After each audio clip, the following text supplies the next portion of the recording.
catégorie télécommunications et nouvelles technologies.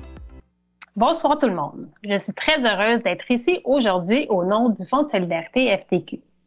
Comme partenaire financier, nous reconnaissons vos nombreuses réalisations et innovations en ingénierie.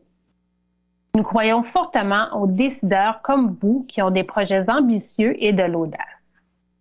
On valorise au fond les projets d'infrastructure qui concilient les intérêts technologiques, environnementaux et humains. Le tout pour un Québec plus prospère, inclusif et durable. Pour y arriver, votre contribution est inestimable. Merci beaucoup.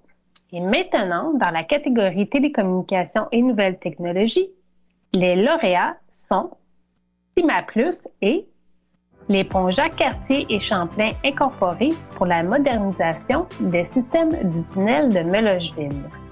Félicitations!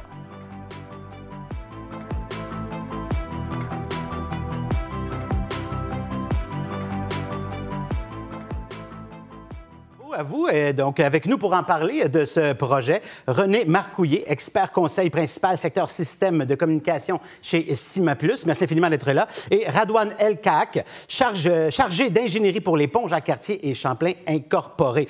Monsieur Marcouillet, ma question est pour vous d'abord, parce que là, moi, j'emprunte souvent le tunnel Hippolyte-Lafontaine. Donc, l'amélioration d'un tunnel, ça m'interpelle, puis j'ai hâte de voir comment ça va marcher.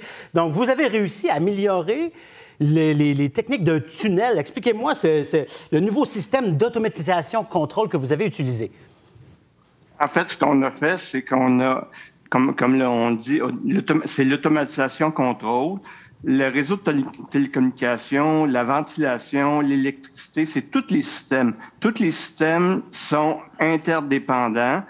Puis, il faut vraiment contrôler. Je vous prends un exemple, par exemple, au niveau de la ventilation pour les voitures, tous les systèmes, l'électrique, l'éclairage. Il y a des tonnes de systèmes. Et que ce soit un gros tunnel, comme par exemple, je prends le tunnel La Fontaine, ou un plus petit tunnel, comme le tunnel de Melocheville, c'est toujours un paquet de technologies pour supporter ça. Puis, en plus, une des contraintes supplémentaires qu'il y avait au niveau du tunnel de Melocheville, c'est que la voie maritime du Saint-Laurent passe directement au-dessus du tunnel, puis ne doit pas être interrompu. Donc, les travaux qu'on fait, les modernisations qu'on fait, affectaient directement aussi la voie maritime du Saint-Laurent avec qui ça devait être coordonné. Je peux imaginer les défis. Et je comprends donc que quand je passe dans un tunnel puis qu'il y a des petits X, des petites flèches vertes, c'est pas quelqu'un qui allume un interrupteur. C'est une machine qui s'occupe de ça. Là.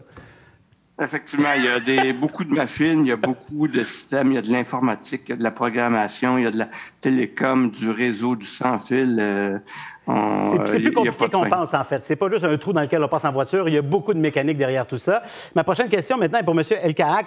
C'est dur à imaginer pour un néophyte comme moi qu'on peut améliorer un tunnel en pensant à l'environnement. Est-ce que c'est le cas avec votre projet?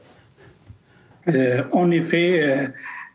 c'est un projet qui est un peu multidisciplinaire, outre que les aspects que M. Marcouillet a présentés.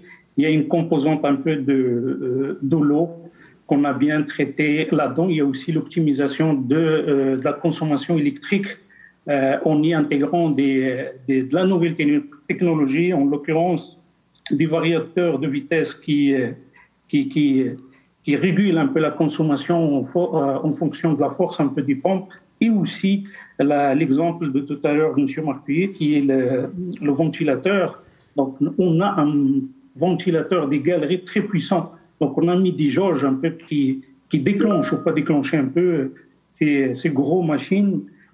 En fait, on vient d'économiser beaucoup en termes de consommation énergétique. Ah ben bravo, j'ai tout d'un coup envie de passer dans votre tunnel. Alors, merci infiniment à vous et bravo et bonne continuité. Merci. Merci, bravo encore.